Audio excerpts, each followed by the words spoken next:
Hi everybody, we're back. Thank you so much to everyone for giving us this little bit of time over the last week, 10 days, where we have taken a little bit of a break. We've gone away, we've reassessed, we've been working behind the scenes very hard to make sure that we can get back into the flow of things. 2021 has not been without its challenges, and I know I'm not alone in feeling that way. So I just wanted to say thank you to everyone. We did get a couple of messages as well to say, don't worry about it and good luck. So really appreciate that. Thank you, everyone. Today we're going to jump right back in, and this is going to be the first in a new sort of mini series of episodes. There'll be a couple of episodes that are all interlinked, 2 or 3, and we're going to be talking about one specific thing. It's all about graphics and image posts for your social media content. And what I want to do is break this down into, like I said, a mini series of sorts. But the idea is to start today by talking about what kind of graphics and we can do, what sort of things that we can post. And then I want to move into the tools, how to create them, and how to make that simple, really easy process for you to be able to do in some future episodes. So fingers crossed, you'll really enjoy this. Fingers crossed, this will be helpful. What I would suggest to everybody is if you want to have the full experience, obviously this is a podcast primarily, so I'm going to do everything I can to talk in detail about what I'm using, how I'm doing it. But in the coming episodes, we will be talking a little bit about the actual platforms or ways that you can create these things easily. And I'll be doing that with screen shares. So please head over to our YouTube channel. It's just all about digital marketing as well. There's a link down below, and subscribe to that so that you can see our next episodes, which will have straight up hands-on guides and ways of doing things. So without further ado, let's have a look at it. So today I want to talk about 5 types of posts that you can create. I'm trying to keep this easy because I don't want to overly complicate anything. And I want to make sure that this is stuff that you can create today, right now, if you wanted to, or at least something that you don't need to gain a skill set, gain a new program, gain a new anything else. I just want this to be something that you can say, right, I'm going to do this. I'm going to create these 5 types of posts. And that's what my goal is for this. Let's have a look. So why do we use graphic content? Really simple. 95% of people are sat on their sofa and they are doing this. As they scroll, what happens is they're not really paying attention to anything. So we refer to this a lot internally and with our clients as being an attention war. If you imagine that the average person doesn't have just one screen, I have my computer screen, I have this, I have an iPad, I have a television, like a lot of us do. So we're in multi-screen world, and to try and grab somebody's attention whilst they are watching TV, have an iPad open where they're playing a game and their phone's just beeped to give them an update, it becomes remarkably hard.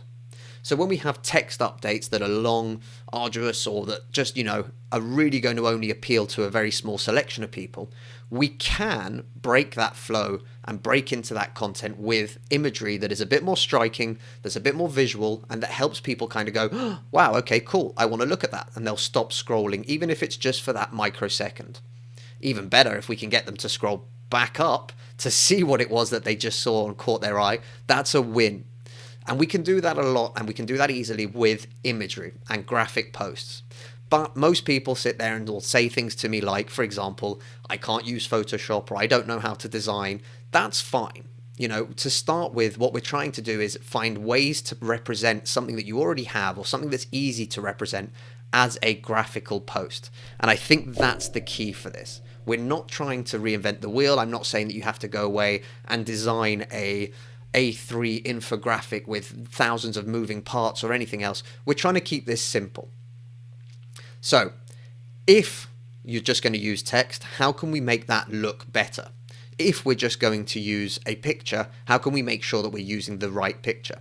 These are some of the things that I am going to go through in the coming next 2 episodes that will form part of this mini-series, and hopefully we will have this whole mini-series available in one page so that you can catch up on it or check it out with the videos that will have some insight internally as to how we're going to be using these different platforms to be able to create this. But today let's focus on what can we create. So what are 5 examples of graphic posts that you can create and I think are very easy to create? Well, let's start with the first one. Quote graphics. Let's face it, every single one of us listening to this at some point has stopped to read a quote, And we've done it because it came up on a feed, or because someone that we know and we already follow shared it, and we thought, oh, okay, that's interesting. And there's probably even a big enough chance that we've reshared or we have engaged with a quote graphic in the past. So how can we use quote graphics as small business owners? Well, instead of just putting up the very big quotes and, quoting Edison as to, how many ways there are not to make a light bulb, that has its place as well, by the way. But what we want to try and do is make it super relevant to you. So, for example, have you ever created a blog article? If you have, the chances are you've already written your opinions on certain valuable key points. So how about taking a quote out of your blog article, having that as a post with your name or whoever wrote the blog article as your main, if it's a member of your team, as your author of the quote, and making that into a visual element that can be shared on social media, but also, more importantly, can then link back to a particular call to action, i.e., if you want to find out more, you can read our blog. Now, this is a simple way of doing it. A lot of people sort of go, yeah, but my words and, everything that I write, is that worthy of a quote or anything else? It is. If you're publishing content, it is, because it's a short clip and a short, meaningful phrase from that blog that is enough to entice someone and let them decide whether or not they want to go from seeing the post to reading the blog.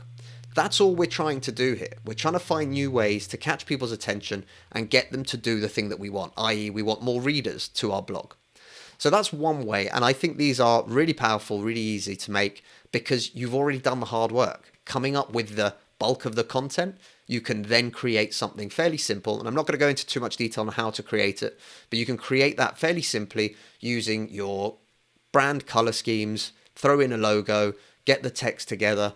That's it, done. You've got an image ready to share on social media, and it's super relevant to a particular end goal. Here's another one. What about your company why? Now, if any of you have listened to any of these episodes before, you will know that I always end up coming back to the why, and it comes up a lot internally for us as a business. It also comes in a huge amount when we have conversations with clients. Simon Sinek wrote the book Start With Why. It's a fantastic read, and if you're a small business owner, I recommend you read it. I recommend picking up a copy, find a copy, and just dig in. You might not understand everything at first in the sense of why am I bothering to do this, but I can assure you that understanding your key values and your mission and being able to define that really simply is not only going to help you with your marketing and your messaging and everything else, but it's actually going to help you with everything, because it allows you to have a set of benchmarks whereby if we're not moving towards what my mission is, what my why is, then I'm not going to do it. So the beauty of having this is your mission, your why, your values, all of those things can be created into visuals as well. Now, you're probably thinking, I talked about graphic posts earlier, and now all he's doing is talking about how you can put words into a graphics post. That is part of this. I'm afraid it just is the way it is. But the idea of it is by having your why, social link, we want to put the social back into social media, keeps it clean, clear, and understandable by anyone who sees that post to know exactly what we're about. What we're trying to do with our social media, and what everyone should be trying to do with our social media, is to build a community. We want to find like-minded people to come together to form part of this with us. And we also want to we want to dissuade other people from joining us if they don't agree with our values. If people believe that social media is about, paying bots to click like buttons and to share so that it looks like we're doing great, that's not who we are. That's not what we do. That's not what we want to do. So we're okay by saying we're all about the social back into social media, because for us, that's the key. The way that we build communities is by us getting involved and talking with other people. So that's something that's really big. So we can take our why, our mission, our vision, our values, whatever it might be as part of that, and we can create those as, again, very simple graphic images. And I will go into more detail on how you can create these in the next episode, but for now, start to get that content created and you'll see that it'll come in really useful. Number 3, what's your core product or your core service that you offer? Now, again, we're talking about graphics, so I am trying to bring this back to something that's really important for your baseline of your marketing anyways. 90% of us as business owners start with one thing in mind, and this is what we're going to do. And invariably, we realize that we need to do a little bit of this and a little bit of that. And actually, we end up with kind of a suite of offerings, or we've ended up with 5 products instead of the one product that we started with or anything else. Also true, we have the 80-20 rule. And it will probably show you that 20% of your products bring in about 80% of your revenues. And that, to me, is something that's really important. For us at Social Link, our revenue, core revenue, comes from digital marketing, monthly digital marketing retainers, whereby we help companies to build their online offering and their digital marketing. So as a result, we want to talk about that product, and we want to talk about that a lot. So how can we use that same example and turn that into a graphics post, for example? Well, what is it that you do? What's the pain point that you solve for a potential client? These little things are so simple and more often than not completely overlooked. The challenge for most people is that we want to talk about some shiny new tool or an event that we're going to, or we used to go to events. We're not allowed to go to events anymore. But the idea is that actually come back to the basics. What's your core offering? Why is it a good option for someone? How does it help people? What pain point does it solve for your clients currently? And those sorts of information can be created into graphical form super easily. And there's one thing I'm going to talk about at the very end of this, but I won't go into too much detail, but that's about using stock photography if you don't have imagery. But as you know, on this show, I talk about it enough. You have the best asset you will ever own in your pocket right now, your iPhone or your smartphone. Chances are this is more than good enough to take photos for you. And actually, it means that you could also just use photos that you have taken yourself of your products, of your clients, of your office, of what you're doing, of your manufacturing, whatever. It doesn't matter what industry you're in. These systems are still applicable to you and to what you actually do as a business. So, core products and services help people to understand why those are useful and why they should find out more about those.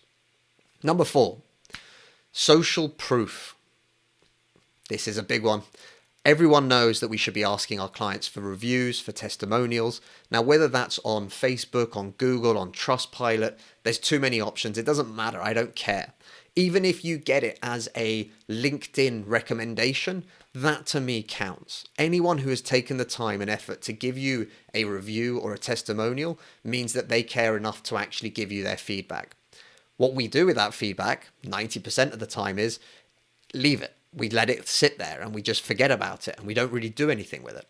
So what can we do differently? Well, one of the easiest things to do is to take that quote and to turn it into a graphic post. Something that stands out. If somebody gave you a 5-star review, 5 stars, there's the actual information and what they said about the product. We thought you guys were amazing, best coffee I ever tried, great financial services advice, whatever it might be. But we can create that into something that, again, using our brand colors, what we do, our logo, we can make sure that as people are flicking, 5 gold stars on a blue background, for example, that's what's this about? What's 5 stars about? We're trying to find ways that allow our community, the people that are already engaged with us and other people that might be discovering us, to see that we are actually good people, right? We are a good business. We're helping other people. We have at least one example of a client who loves what we do. Here's proof. And these little things help. So we call that social proof. And I think these are really important. If you don't currently have any of these, by the way, and this is my little side tangent for this point, if you don't have any of these, it's time to ask. If you have any clients who are currently paying you or have paid you in the last 6 months, you need to ask them how they found your service. What did they like? What didn't they like?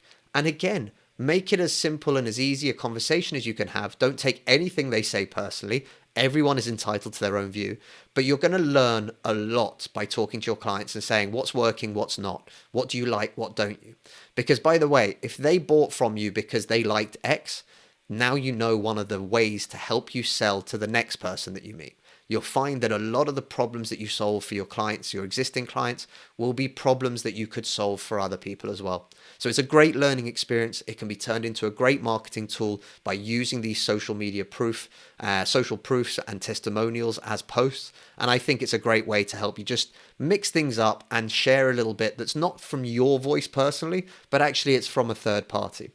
Even better, if you know these people, when you do tag them, when you do post these posts on LinkedIn and Facebook or whatever else, if you can tag the person to show that it's real, even better.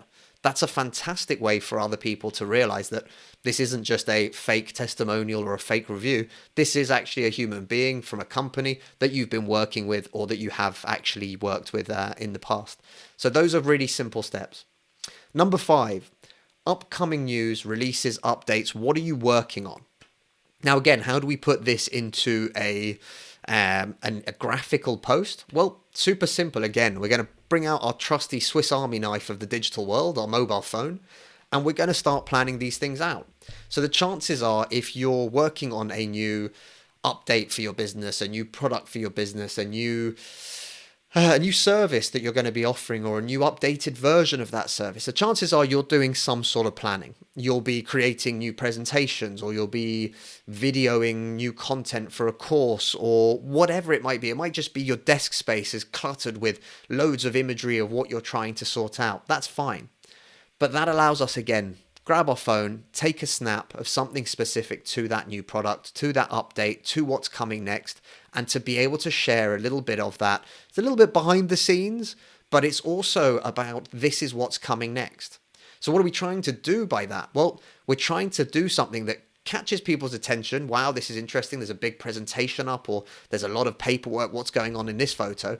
And then to be able to get that message across. So we're currently designing, or so close to finishing our new course on, or we have a whole new series of videos coming out for you next week, or this is our latest product that's going to help people X to Y. We can take all of that and we can use that in a graphical form with a nice picture. Again, we can use some wording to help it stand out. And that's another way to use graphical images and to help you solidify that engagement and that relationship with your community.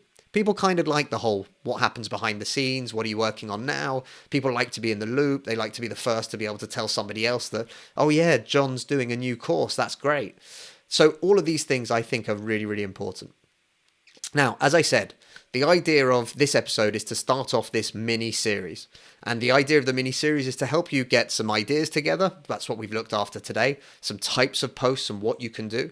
And as we go through this mini series, I'm going to also get into the slightly more granular level of how you can create them super easily, quickly, even cheaply, freely, without necessarily needing to spend money on softwares or anything else.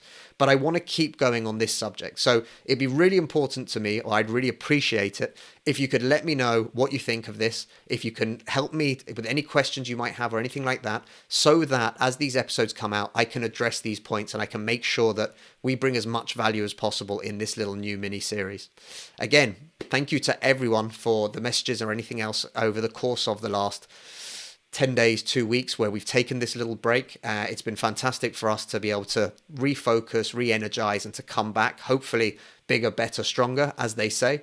And we're really looking forward to getting back into the swing of things properly as from today. So thank you, everyone. Make sure that you've checked out the YouTube link so that you can get the video versions of what's coming up next. It will help you because there will be exact ways to create this stuff online, which I think is a fantastic tool. And in the meantime, thank you so much to everyone. We look forward to seeing you again and catch up soon. Take care, everyone.